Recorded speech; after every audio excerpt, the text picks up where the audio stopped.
રાજ્યમાં સામાન્ય બોલાચાલીમાં પણ હત્યાની ઘટનાઓ હવે સતત વધી રહી છે।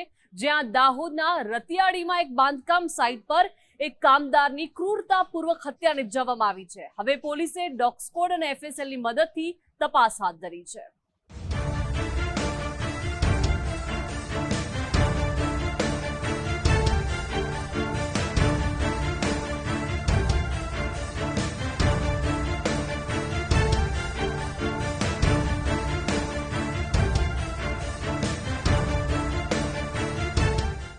ગુનેગારોને જાણે કાયદો વ્યવસ્થા કે પોલીસનો કોઈ ડર ન હોય તેમ બેખૌફ હત્યાને અંજામ આપીને ફરાર થઈ જાય છે।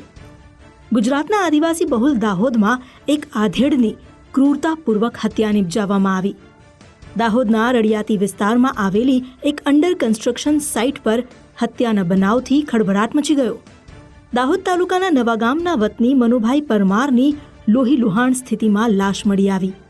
મૃતકને માથાના ભાગે બોથડ પદાર્થ કે તીક્ષ્ણ હથિયારના ઘા મારેલા જોવા મળ્યા। વહેલી સવારે બાંધકામ સાઇટ પર પહોંચેલા મજૂરોએ લોહીના ખાબોચિયામાં પડેલી લાશને જોઈ તાત્કાલિક પોલીસ વિભાગને જાણ કરી। મૃતક મનુભાઈ પરમાર રાત્રે ચોકીદારી અને દિવસે છૂટક મજૂરી કરીને ઘરનું ગુજરાન ચલાવતા હતા। મૃતકની પત્નીના નિધન બાદ 2 બાળકોના ઉછેરની જવાબદારી પણ એકલા જ ઉપાડતા હતા। મનુભાઈ પરમારને કોઈને અંગત દુશ્મનાવટમાં મોતને ઘાટ ઉતાર્યા હોય તેવું બની શકે છે। જો કે મૃતકના સગા અને પાડોશીઓએ તેમને કોઈની સાથે બોલાચાલી કે દુશ્મનાવટ હોવાની શક્યતા ન હોવાનું જણાવ્યું। આ કેસમાં તપાસ કરી રહેલા દાહોદ પોલીસના અધિકારીના મતે બાંધકામ સાઇટ પર ચોરીના ઈરાદે આવેલા અજાણ્યા તસ્કરોએ મનુભાઈ પરમારને મોતને ઘાટ ઉતાર્યા હોવાની શંકા નકારી શકાય તેમ નથી। આ ક્રૂરતાપૂર્વક કરાયેલી હત્યાનો ભેદ ઉકેલવા પોલીસે ડોગ સ્ક્વોડની સાથે જ એફએસએલના અધિકારીઓને સ્થળ પર બોલાવીને તપાસ કરાવી। જો કે હજુ સુધી દાહોદ પોલીસને હત્યારાઓ અંગે કોઈ ચોક્કસ કડી નથી મળી।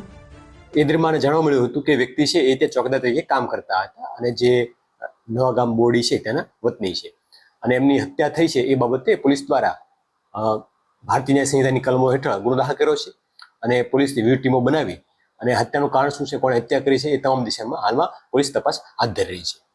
સર, આમાં હત્યા કરવાનું કારણ અને હત્યારાઓ સુધી પહોંચવા માટે પોલીસે કેવી કાર્યવાહી કરી?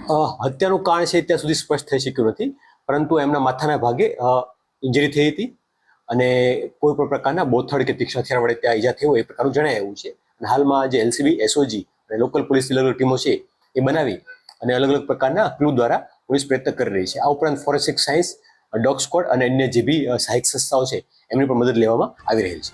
પોલીસ દ્વારા મનુભાઈ પરમારના નિધનની જાણકારી ટેલિફોન મારફતે સગા સંબંધીઓને મળી, જે બાદ પાડોશીઓ અને સગા ત્વરિત હોસ્પિટલ પહોંચ્યા, જ્યાં મૃતકની લાશને પોસ્ટમોર્ટમ અર્થે ખસેડવામાં આવી હતી।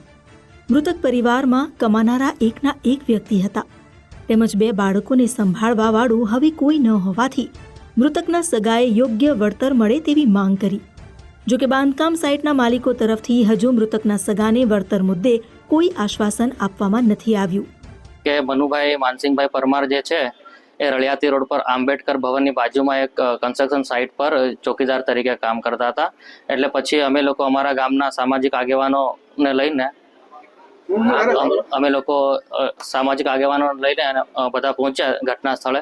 ત્યારે અમે જોયું તો પોલીસ અમારી પહેલા પહોંચી ગયેલ હતી અને ત્યાં આગળ એમનો મૃતદેહ પડેલ હતો।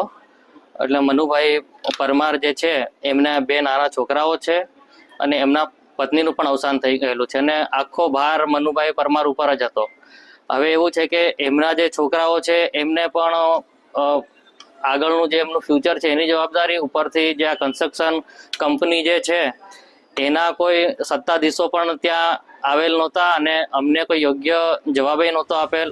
દાહોદ પોલીસની સાથે જ લોકલ ક્રાઇમ બ્રાન્ચ અને સ્પેશિયલ ઓપરેશન ગ્રુપના જવાનોની વિવિધ ટીમ બનાવીને હત્યારાઓની ભાળ મેળવવા તપાસ હાથ ધરવામાં આવી છે।